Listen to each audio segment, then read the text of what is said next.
All right, ladies and gentlemen, welcome to another magnificent Terran Tuesday. I hope you are cool and good wherever you are out there in the interwebs. We are coming at you from a variety of homes all over the place, waiting for the audience to show up. But with that said, Black Knight, how are you doing, man? How's life? Yeah, hello. Well, I'm fine.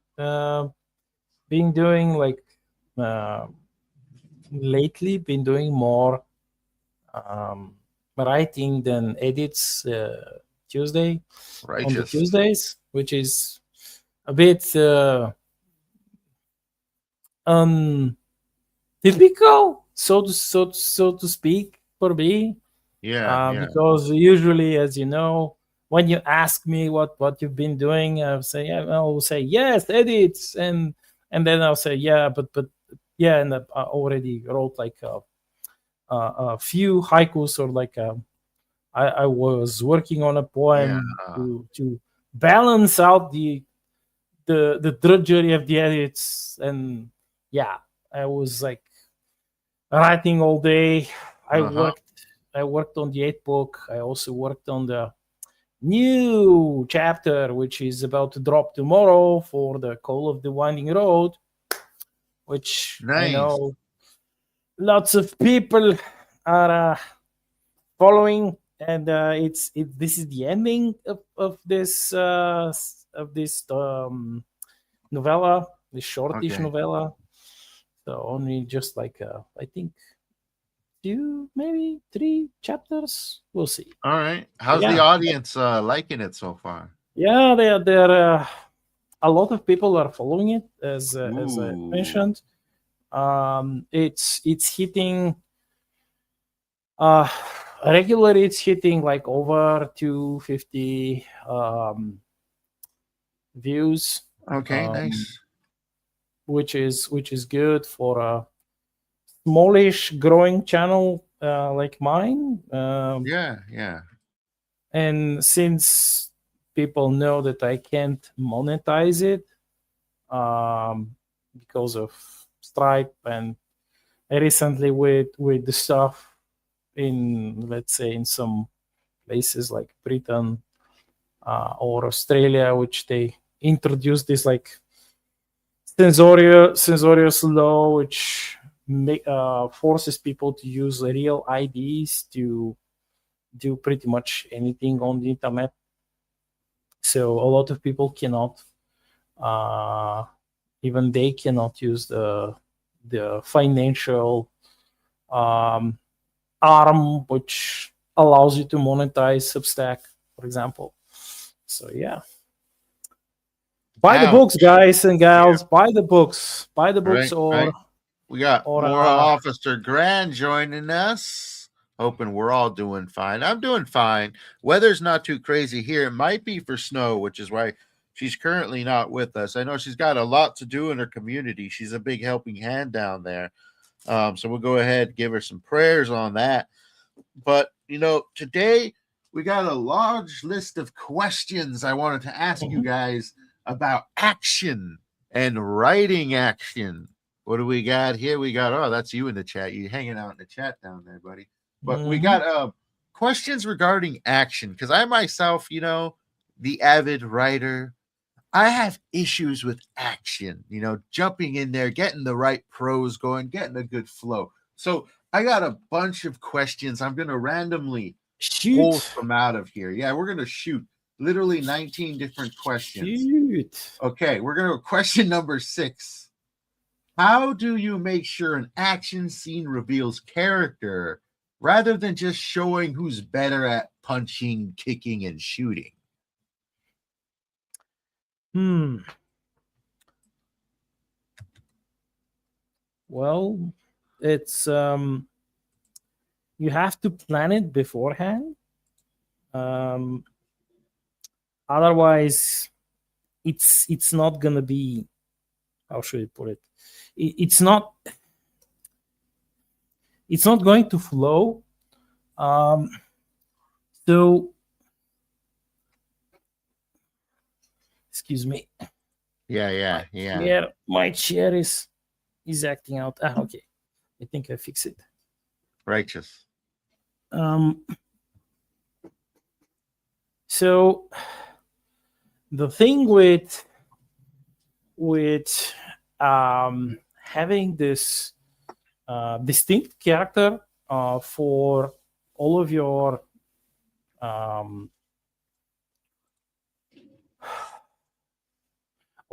characters, both the MCs and villains or their underlings in an action scene, is that for me personally, it's like you just need at least some like basic um, outlining planning. It doesn't have to be like super specific, All right. but you have to know what your like what the limitations of your main character or main characters who are doing the fighting in this scene are, and they have to have some limitation. Either they have like, or let's say, let's take one character for example. Let's say they have like they've suffered a specific wound, which Yeah. is a debilitating wound, or it's like slowing them down, or they can't run, or they can't jump, or like they can't use one of their arms, or like their vision is impaired, or let's say they have like a wound which is impairing their like faculties and they can't think straight, or they have like let's say their ears are like this is one of the the the most basic stuff which I always use because it works, and it's actually absolutely realistic. Because if you fight, you're gonna get hurt. Even if you don't fight, even if you're moving towards the fighting, you're gonna get hurt. And then you have the like something else, some other form of limitation, another kind of limitation, which could be equipment related. It could be, let's say, they don't have enough ammunition, or they don't have the proper weapon for the job. Let's say the weapon which could beat the enemy defenses, or like circumvent some other obstacle. Like you gotta have the obstacle. All First right. set this up, then you set up the terrain, and the terrain itself could be the obstacle. It could Okay. be, let's say they are fighting in a frozen tundra, where like every bit of heat is unmasking them, and their breath can be seen like from a long like distance, or let's say if they have optics, or if they have like this their personal equipment, let's say their suit reflects off the sun, or like some kind of lighting, and it reflects off the snow or the ice or something, and it will unmask them. And in most cases in these environments, in ranged fighting, in usual, if the enemy sees you're fucked, they're going to shoot you, and you're going to die. So that could be the obstacle, or there could be some sort of like a, let's say, mental obstacle, which that also makes that also brings the character the specific battle, let's say, battle voice of your character. Yes. The unique battle voice of your character. Right. And but for that, you have to have been developing the character like for at least, let's say, a chapter or two. Yeah. It doesn't Why like, don't you break down what a battle voice is for us? Well, that's let's say the way the specific way a character fights, Okay. or the specific way a character retreats, or goes into the battle zone, Mm-hmm. moves, how they move, how they like, what are their priorities during battle? Would they first try to establish their cover, like Yeah. have a good position, a defensible position where they could be uh, like safer from the incoming fire, or let's say in the case of melee, they would uh, take a stance, or like take an area where they could not be flanked, let's say, or they could not be attacked from behind. Let's say Okay. they put themselves in a position where they could be attacked from like only frontally, or like So from like maybe from the battle side. knowledge and Yeah, stuff. yeah, something like that. It always makes an impression, Mm-hmm. and the reader seeks that, even like unintentionally. The reader looks for that in the battle, and they notice it, even without um, actually like having a list. Oh, as the reader, I have to look for that in the battle, like for this and this and that. No, no, no. Mm-hmm. They just, people instinctively look for this. They notice it. Ah. And once your character has this unique battle voice, Mm-hmm. which is, it could be a whole different set of things, but these are perhaps for me the most important. The way, like their tactics, their positioning, let's say how they use the environment.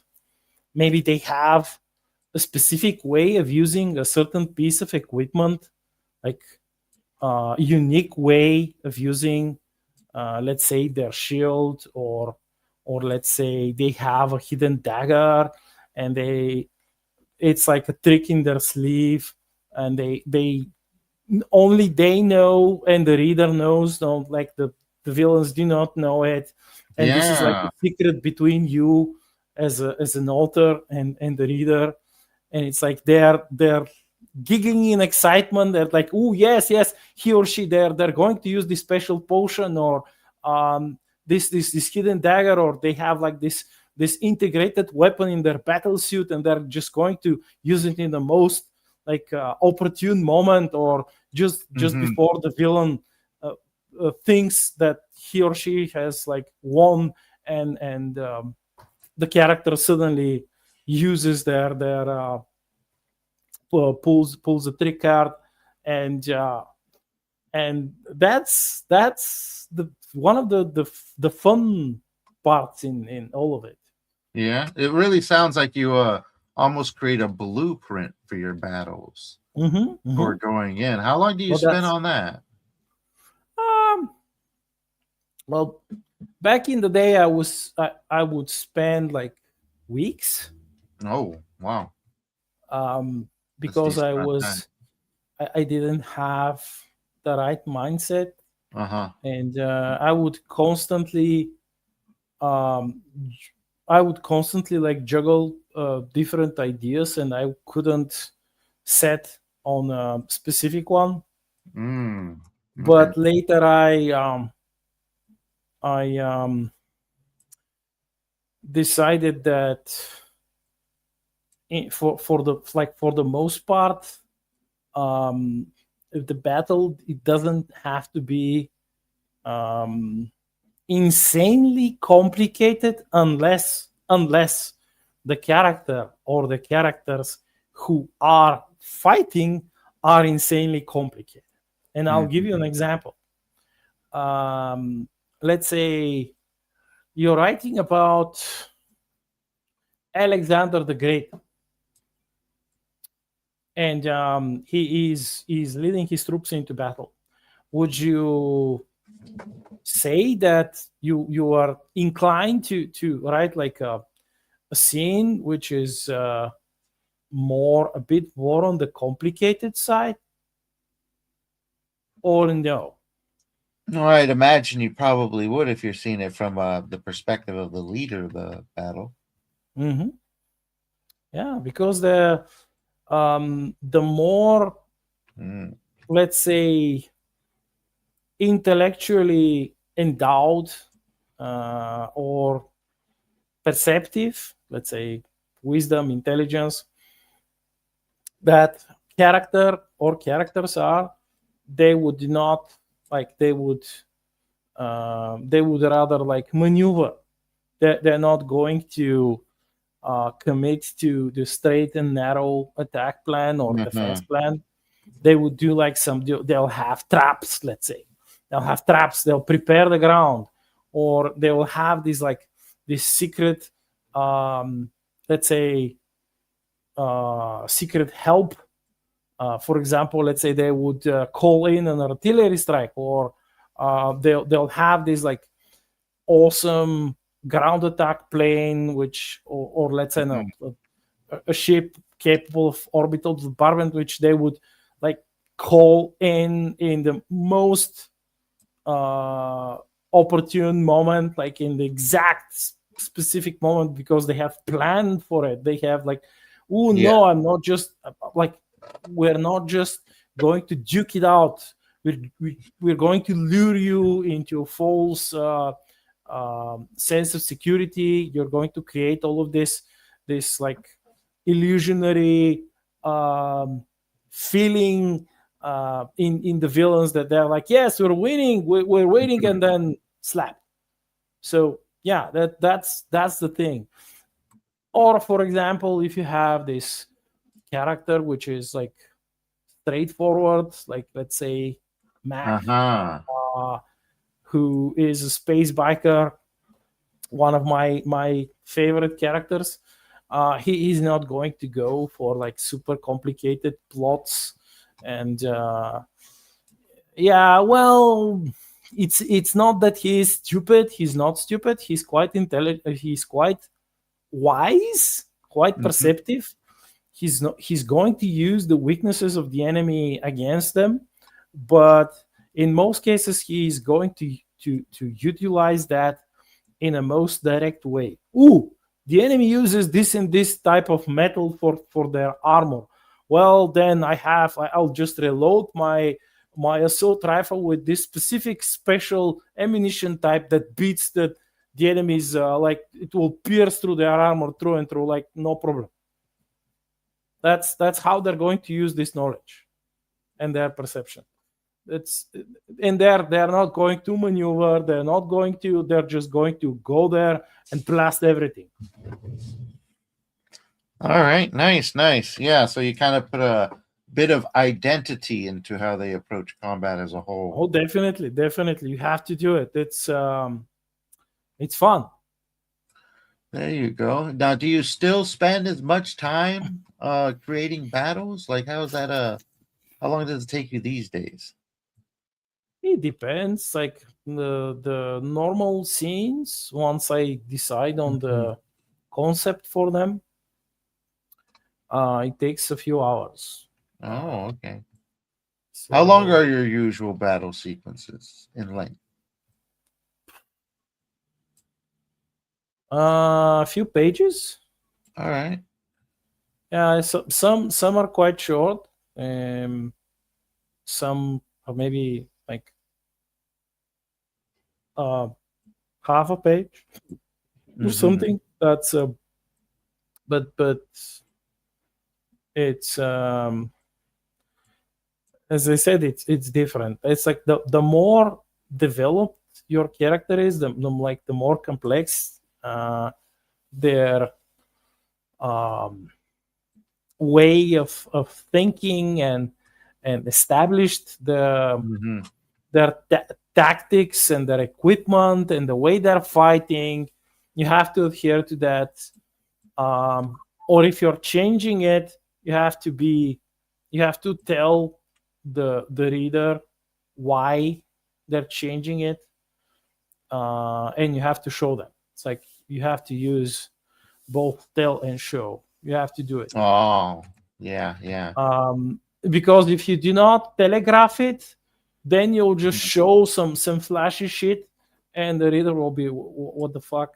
Like this is Mhm. like super. This is like an established character, and then he or she is like he's not using the most um, awesome thing that the reader is like waiting for it. They're like savoring. They're feeling the taste in their brains, like Mhm. almost, and it's like, and then you rob them out of it, and because you decided on a new thing that's the this character is going to do, and they're like, ah, but like, why are you giving me bananas? I wanted apples. Hmm.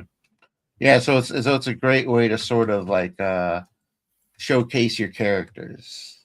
Yeah, if and how they change, because they in in in most cases, um, if you use the exact same tactics every single time, um, it's unrealistic to assume that your enemy will not adapt. Mhm. And that's another thing which, with especially with um, different kind of like subgenres, Yeah. the reader expects that. The reader expects the enemies to adapt. Like say, Mhm. like in the comic books, like in the old school comic books, um, the villains would adapt. Let's say they would adapt. They would set up new traps. Let's say for Batman, they would Yeah. or Superman or whatnot. They would change their tactics. They would change their strategy. They would try to develop new weapons and stuff. So yeah, that's a good thing to have. Although unless you're writing like Mhm. a big series, you don't have to overdo it. All right. Yeah. What do you mean by overdo it? Well, by overdoing it is like, let's say you're writing a single issue book, Mhm. um, and you don't have the space. Mm. You don't have the space to overindulge yourself with like super elaborate shit. Gotcha. Yeah, yeah. You got to be aware of the confines of your writing. Yeah, yeah. You have certain limits. You can't overdo it. And in my case, like when I'm writing Hmm. short stories, and you know you know probably better than me that in a short story you don't have endless Oh uh yeah. space. Like you can't stretch licorice and pull shit out of your ass just because you, I mean, you could. And Hmm. if you're like some marvelous magical writer, you could definitely pull shit out of your ass and just like dazzle your reader. But for the most part, even if you dazzle the reader will be, many will be stupefied. They will be dazzled, but they will be stupefied. They will be like, "What the fuck? What is this? How did it happen?" Um, and let's say, uh, I'm not sure if you read it. You probably couldn't. I had like a one of the short stories in a few parts, and they are very short parts. Like they're Hmm. I think 2,500 words each. That's called Lost Numbers. One of them, and it's Mm-hmm. about the child soldier. And I spent the first chapter developing him and the capabilities of his enemies, his like direct opponents, Okay. because I didn't have like, I mean, it's set up in the broad landscape of Averna, and like most of the old readers already know a lot about it. But I always attempt to make the like attempt uh to write plan these super short stories to Hmm. be uh, a standalone story, and people who don't know the universe, they can read them. So in this I spend the first part establishing the main character and his direct opponents. I established the so-called world building, the biome, and how everything worked. So when I later wrote the combat scenes there, I had Yeah. already yeah I've already had like I had everything.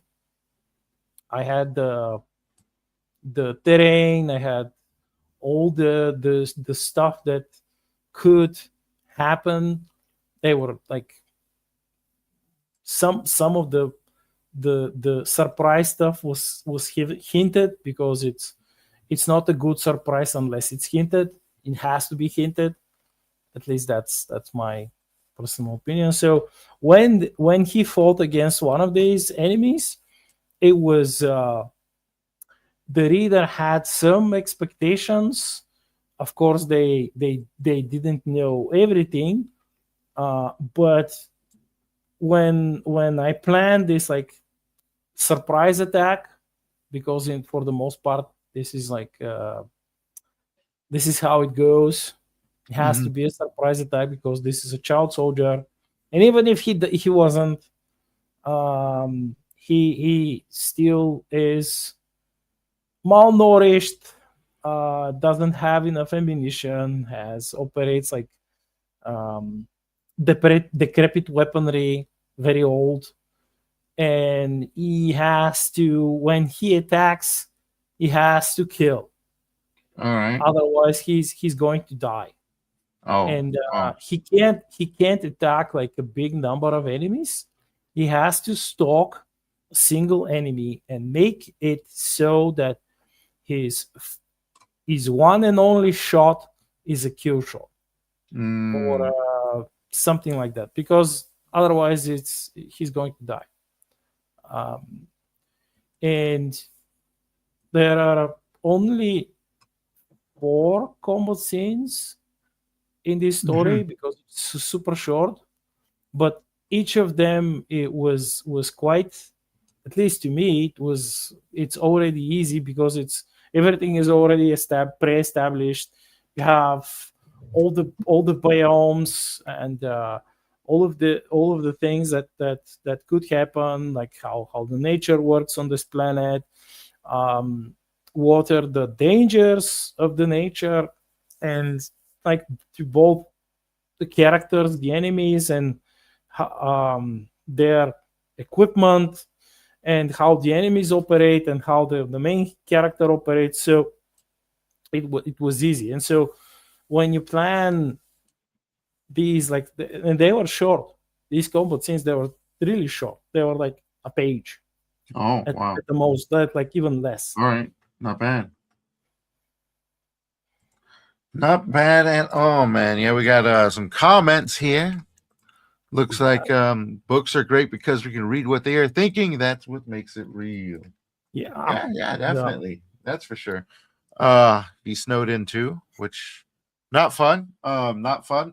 Heard a lot of people were snowed in out there. Crazy times. Well, winter's been coming a little later. I noticed winter's coming a little later. And message for me, you've been reading Evergreen and enjoying the stories and the battle sequences. Thank you. That's why I'm picking his mind. I got a lot more battle sequences to write, but we have some other questions we got lined up for you. All right. What is the single biggest mistake you see aspiring writers make when writing action scenes, and how do you avoid it yourself? Well, the single biggest mistake I've made it myself. Um, I was not staying consistent. Was probably the Mm, single biggest mistake, um, because I've been proofreading and editing for other authors, um, like different stuff, short stories for the most part, yeah, yeah. and yes, the limitation of the short story. Yes, it's like severe limitations when it comes to establishing um, the rules, so to Hmm. speak, because you have to have the rules and the limitations of your combat scenes. Otherwise, it's it's probably going to be too much. But what I've observed and what I did back in the day when I was working on the drafts and writing some of the older stories was for like completely ignoring things and details in very important, like you gotta have like at least two of these important details to Hmm. ground things up for the Yeah. battle, so the reader is not utterly confused and let's say, oh, lasers, let's say, set fire, set this specific material on fire much easier, and it Yeah. burns like shit. And then you get to the battle and you write the battle and you completely misuse that or ignore it or do not use it. And then the reader is like, but the character is shooting lasers. Why? You explained this so it was like a so Hmm. cool, Yeah. such a cool detail, and like why? So or some kind of let's say some of the limitations that you've already established, and you're not consistent, and let's say your character has a revolver with 5 rounds in it, but later he pulls up, like, let's say 6 more rounds from his, like, Yeah. his Okay. vest pocket, and but you explicitly said that this was a limitation, that this character only had 5 rounds. That was his, that were his last uh rounds of ammunition. That's it. And then he just miraculously pulls more. Hmm. That's Yeah. the single biggest mistake. Okay. So you see a lot of consistency issues in writers these days, like you and upcoming writers. uh well, I was doing it a lot in the Yeah. beginning. Yeah. Yeah. What helps you keep that in order? Like, what have you been practicing? A Just note, you have a note for the battle scene, and you said you have like three things. First, what is the overall idea of the battle scene? Second, what are the limitations of the characters and the villains? And third, uh, how is it going to end? oh, okay. So yeah, that I mean, you could have more stuff, but these are the three most important things for me. If I don't have the note, I will endeavor to write it as soon as possible, Oh, okay. Yeah. Get it and down. then like switch the tabs, like as I'm writing, and check things, check the paragraphs, and see if I miswrote something or forgot something. Uh, because if I've already made the effort to give the limitations to the reader and I don't use them, that's it's not good. If I've already explained how the weather works or how the terrain works, and I don't at least mention how they affect the battle, if I made the effort to do it and I don't use it in the battle, then I'm being deficient.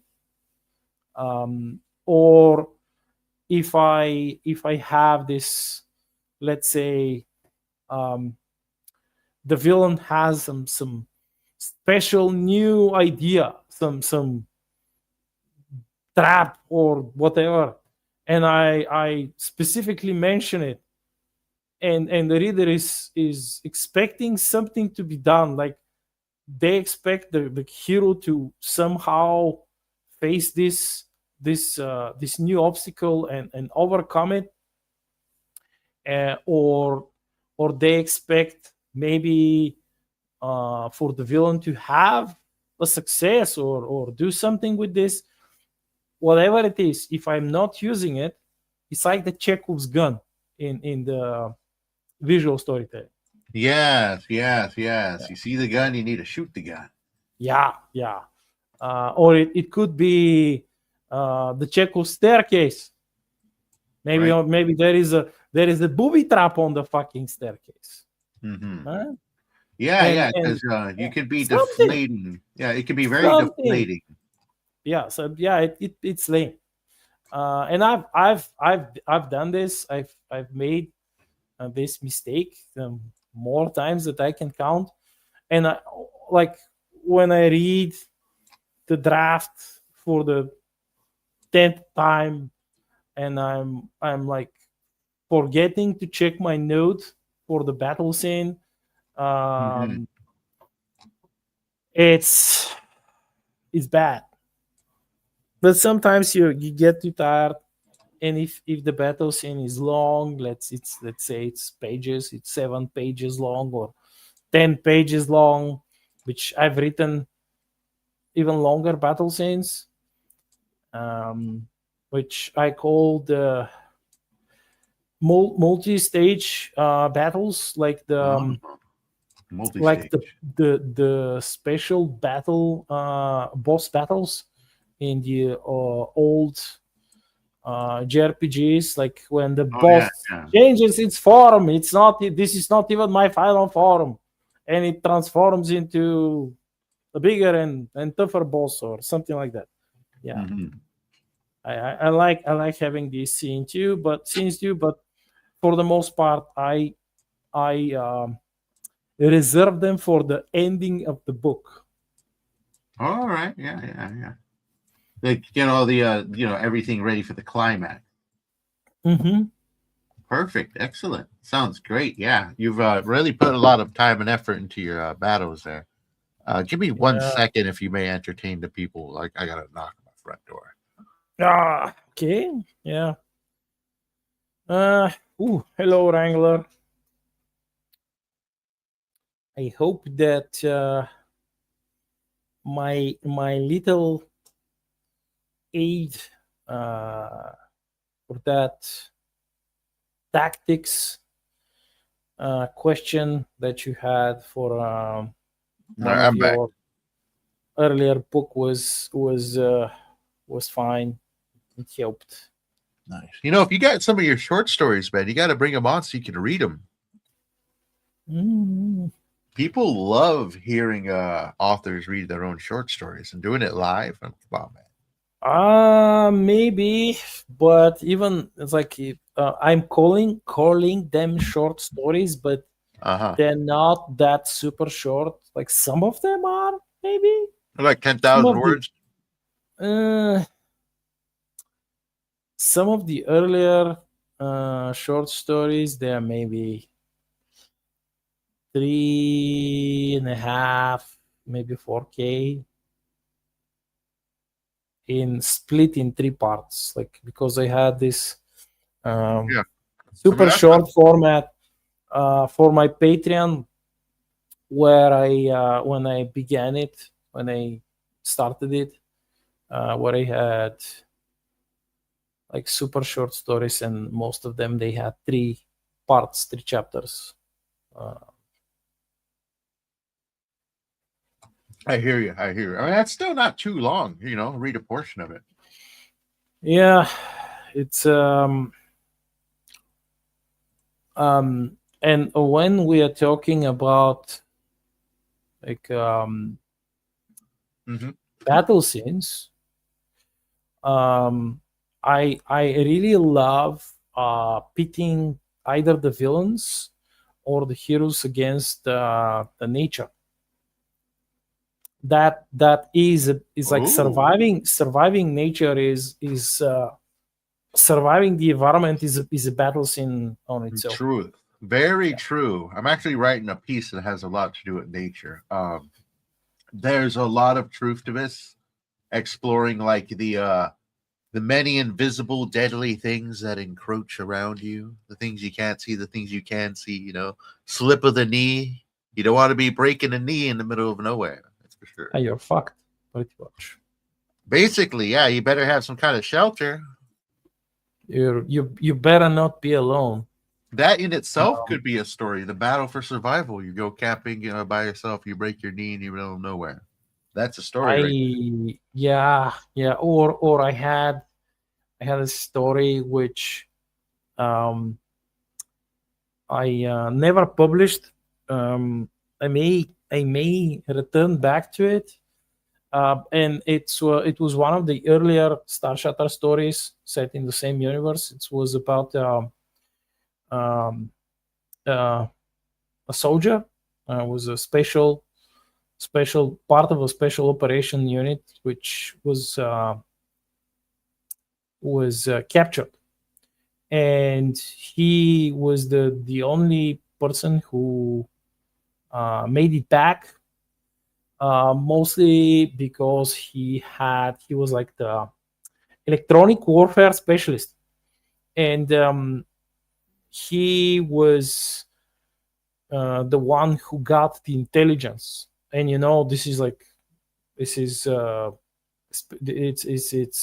it's so true for the special operations that when you have the intelligence, the important data, you have to bring it back. That's your that's your main job. You have to bring back the data. In some cases, is as bad as it sounds, it's like the soldiers are perhaps expendable in the grand scheme of things. Um, Although it's kind of lame, but I mean, if their sacrifice can help you win the war, they volunteer for it. They know the danger, so they actually like the story is it's pretty simple. This guy, he brings back the information, he gives the information, and they say, well, we don't have any more troops. They've captured them. They've captured your team, who whoever was like able to survive. They've captured them. They're probably torturing them, interrogating them. We cannot spare the troops to for a rescue mission. And he says, okay, like give me some ammunition, some gear. I'll try to rescue them. It's probably like a one-way trip. I'll probably die, but I can't leave them. That they're my the best friends. I can't leave them. And the thing is that he does indeed help them, but not in the way that he assumes that he would. He makes a plan which fails. His plan fails, but in failing, he creates a window of opportunity for his friends to escape. But he dies. He dies during the insertion. So that's one of the stories. I have a few of them, which they are a bit more on the Oh wow, sadder yeah, side. yeah. Yeah. And Lost Numbers, it's also on the sadder side, because everything as Wrangler knows, and or Officer Gran also, uh, almost all things on the planet of Verna are on the sad side. It's um, it's beyond the stage of being just a post-apocalyptic wasteland. So yeah, I don't have many of these, Hmm. but Yeah. some of them, even the battle scenes are like you can as you read, you can see that, you can feel that Mm-hmm. things are not going well. It's doom. Entangling some world building in your battle scene. Mm, well, it's fine if you do that, but you have to adhere to the first to the rules of your genre, and second to be mindful of the format. Um, if you have enough page space, I mean, have you're working on a Uh-huh.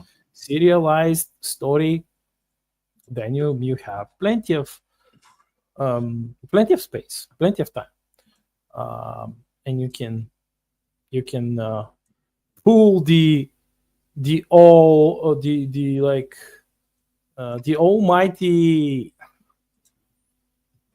essential exposition during the battle, Mm-hmm. which is probably going to be single sentence or something like that's it Mm-hmm.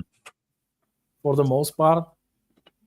Maybe like a super short paragraph, like maybe 2 3 sentences, something like that, or maybe space them out between the shooting and the blowing of stuff and the chopping of limbs and the stuff. Oh yeah, I almost forgot the What's up? choreography. The choreography Yeah. of shooting, throwing stuff, rolling, like your character dodging, rolling on the ground, crawling and stuff. You have to at least think about it to some degree. Mm-hmm. You don't have to be a martial artist or a special ops like soldier, commando. You Mm-hmm. don't have to be. Just know that if you established your terrain to be the fucking field of lava, and you explain how your character is rolling on the ground, it's Mm-hmm. no, it's not going to work as intended. There you go. What It's like helps you flesh out your scenes, man? what helps me flesh them out. Well, Yeah. What do you think are some tools you use that help bring them to life? uh, it's different for everyone. Since I've discussed that with many different authors. Some need to be in the zone. They have to be in the zone. They have a different way of getting in the zone and staying in the zone. Others they have this, uh, as I mentioned, like they have a specific choreography, and it's like they have bullet points. It's like, yes, character A stabs villain B, or character C throws a grenade over there and blows this stuff up or whatever, and this works perfectly well. And as Wrangler just said, music is one of the best things to get you into the feel of the battle scene. And it depends on the Yeah. emote of the battle scene, and the tone of the battle scene, and the speed of the choreography of the battle scene. If it's like a grueling, slow survival, you may need some more dramatic music, something slower. If it's a super upbeat, fast-paced martial arts action, like you may need some blade style 90s techno or something, um, or maybe some of the new electronic music, some synth or stuff. or if you're writing about epic spell weaving and shit, dragons and shit, well, maybe listen to Lord of the Rings, or I don't know, Dungeon Synth. Maybe Dungeon Synth also helps. Like, yeah. Um, but music is excellent, Yeah. especially for authors who have to feel the scene, have to feel the battle scene, and they have to pace themselves through the battle scene. So if you do not have this, if you are, let's say, undecided Yeah. to how you might organize and write the scene, you could burn yourself out. You could tire yourself too much, and then you will Uh-huh. lose momentum, and you will not be able to finish the scene. And in some cases, um, I've had I've had days and nights like this where I know what I'm about to write, but I don't have the Hmm. I no longer have the strength and the energy to write it, and I leave like some very small notes within the chapter itself. And on the next day, when I wake up and I sit and I open the chapter, I have no fucking idea what most of these notes mean. Oh, oh boy. This is so it's like getting stuck in the writer zone. It's like, oh, I gotta write all this down for later. It's your crazy scribbles. Yeah, like, I may have felt something. I may have had some obscure idea, but since I was too tired and I was like, I've used up all of my fuel, emotional fuel and energy to Yeah. write it. Um, I couldn't wrap it up. I couldn't complete it, and I go to sleep, and my brain reboots. Wait, I've talked to uh, a girl from uh, Holland, and she was like, in her she was Mhm. explaining to me that before she finished university, she had these like glorious ideas for fantasy, epic about uh, magical giant magical butterflies that can transform into, oh, I think it was they were cloaks, if I'm not mistaken. Yeah. Yeah. And she had these like wonderful ideas, and she left notes, but she like life pushed her into different Hmm. onto a different path, and she had to quickly do some like hard stuff work wise. She had to take some loans and repay them and work like two jobs and this and that. Uh-huh. And 6 years passed, and she said, okay, so I fixed all of this shit. Now I can go back and finish my epic fantasy. And she couldn't wrap her changed and drained out of energy, out of creative energy mind, Wow. around her own notes. And I've had this happen to me. So it's important when you start a battle scene to be committed to completing that scene, and you have already like have this at least vague uh, like boundaries for that scene. So you say, Uh-huh. okay, I may be able to finish it during the day. I won't have to like pause it mid scene and then try to complete it on the next day. This you can do for everything else. In my own opinion, you can do for everything else, but not Uh-huh. the battle scenes.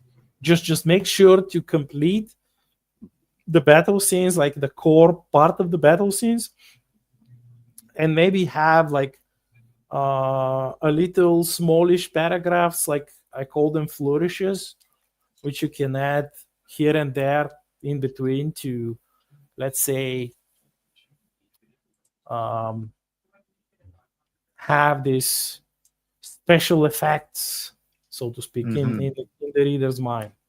That's the stuff. Gotcha. Yeah, so you definitely put a lot of time and effort into all of this. I'm sure you made some mistakes along the way. Oh Um, yeah, yeah. I kind of had to go back and rewrite some scenes because I've missed characters.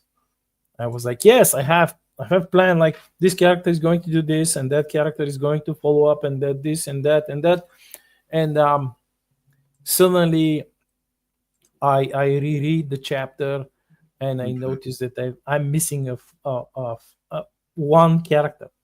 One character Oh, is nowhere to be seen. I think I've done that before. Yeah, they're there, bro. They're just knitting, or they're Right. just poking Forgot. their nose, or they're sipping an energy drink, or eating a sandwich in the corner or something. They're just for emotional support or something. Right. You just chilling there, eating a Yeah, cup of just noodles. chilling, playing a game on their phone. Like, yeah, I'm Oh just boy. they're dying, and then they're just playing a game on their phone. It's like, yeah, they're dragging their asses on the floor, like bleeding all over, and he's like, just yeah, just Hmm. just I'm texting, guys. Don't mind. Yes. Now, with that said, and our texting friend, let's get to another random question. Go number 10.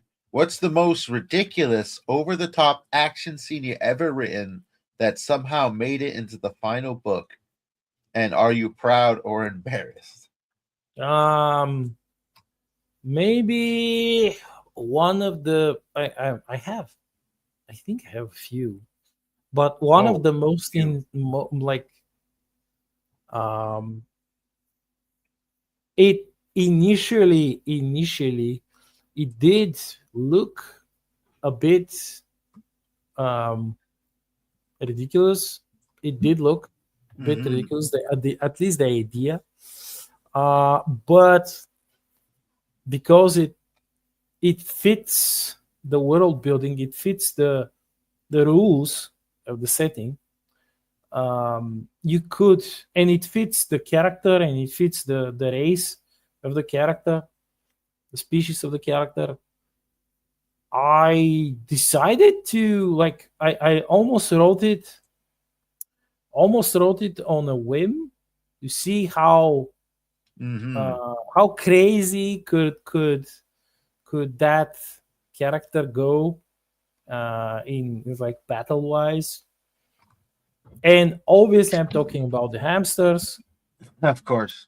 Yes, because they're wonderfully mad, have this like wholesome craziness to them, and pretty much everyone but themselves and maybe their closest allies do not think them mad, because they would have these like long-winded dialogues with their guns, with their weapons, and they would ask them stuff, and they would Hmm. act, at least to the uninitiated, they would act like yes, yes. So the item, like the lifeless item, is replying and telling them stuff, um and the uninitiated observer is like, yeah, they're totally crazy.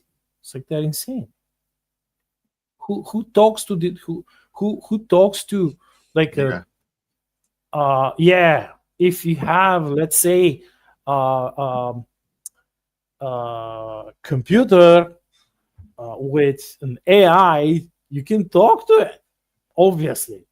But just like a simple gun, it's like they're Hmm. yes, yes, and they have names for the guns, and they would ask them specific questions, and they So there was the scene in book five, Yeah, Star yeah. Shattered book five, where the hamster Awesome, he has a gun with him, which is a Zauer, Sig Sauer old pistol from a model Uh-huh. from the Second World War, and he calls him Grandpa Zig.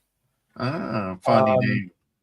yeah, and he has like this specific special ammunition, which, I mean, it's a tiny gun. It's not a huge gun. You can't just go somewhere and start shooting huge opponents, heavily armored opponents, obviously. So he fights with someone who is pretty much is the equivalent of a wizard in Star Shatter, in the Star Shatter universe, and he uses that gun. And because he is wholesomely insane, Yeah. wonderfully mad, he gets himself into a position, into a situation, into like a very, how should I put it, very unfavorable situation and position on purpose. Oh, okay. So it's, but because it fits his character, it fits the lore and the setting, and it also it does not break the rules which are set for the various species and how they Yeah. operate. It was absolutely, initially, as a concept, it was absolutely ridiculous, but it worked, and it became one of the, like, most yeah, he has also has perhaps some of the wackiest moments, but while for other characters, alien characters who do not know the hamsters, the Terran hamsters, these acts of his might uh, Mm-hmm. be rightfully insane. Like, why are you doing this? Why are you getting yourself shot? Like, well, are you stupid? This is insanity.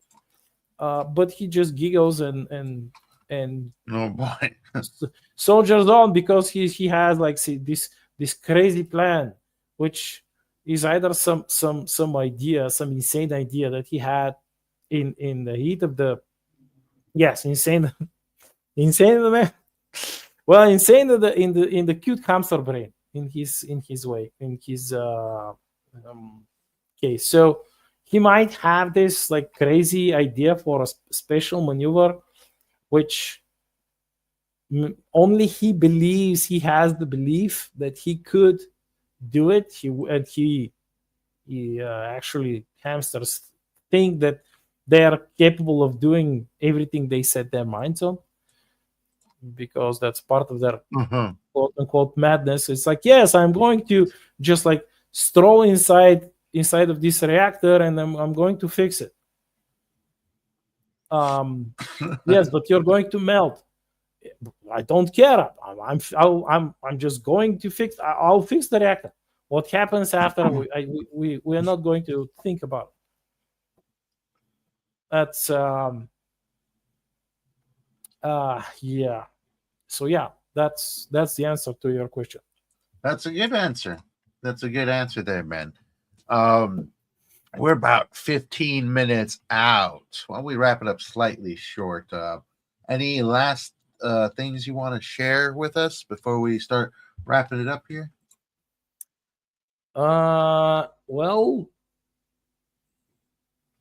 I would say that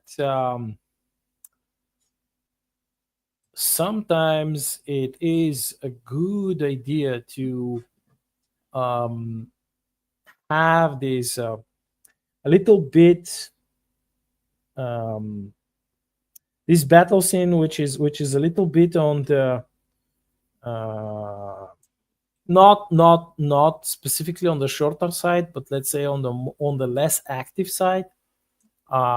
If you're establishing a character who is not capable, who is, let's say, not experienced enough, who hasn't used some piece of equipment or some Mm-hmm. skill, so that later you could have this follow up grander and even more grander scenes in the future. That's a thing which I planned for a series that did not make the cut for a specific magazine. Mm, and one day I'm going to go back and finish it. But that's an advice. You just pace the intensity of your battle scenes, um, obviously, and have enough special juice, the juice of creation, coffee or whatever you're using. Yes, have enough. Have enough. Get some sleep, plenty of sleep. Eat some nutritious, yummy food, and wake up early. And probably the best thing which you could do early morning is to start straight with the battle scene. Do the battle scene first when you have the most energy, when you are well rested, when you are caffeinated, and later you could, let's say, add a bit of combat flurry over here and Mm-hmm. there. Make sure that the different characters all have their battle voices or whatever you want to call them, um, to be consistent, stay consistent with the way they fight, the way they think. Mm-hmm. Do not like change stuff on a whim. I mean, change stuff, but at least telegraph it to the reader. Give them some hints. Like Mm-hmm. tell them before you show them.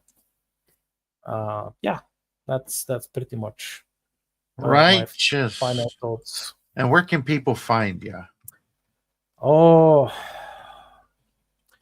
wouldn't you know it? They can reach me on my Substack, um, which is substack.com, the Black Knight. Mm-hmm. Um, and they can find they can find my newest stories, the probably my cutting edge amateurish poetry, which I've been writing more and more poetry, like longer and longer format poems. I have some, not some, I have a lot of Substack exclusive content, like full novellas, Mm-hmm. shorter novelettes, and shorter stories. And um, for those who want to support me, buy a book, go to Amazon and find my books, the books of the Star Shatter series, the two short story collections, A Mandate of Sword and Railgun, and The Yeah. Blood of Parents, including I, my single issue for now, Shadow Fantasy, Lord of Bones. righteous, everybody. You can pick those up on Amazon, correct? Yeah. Righteous. All right, everybody. Thank you all for joining us.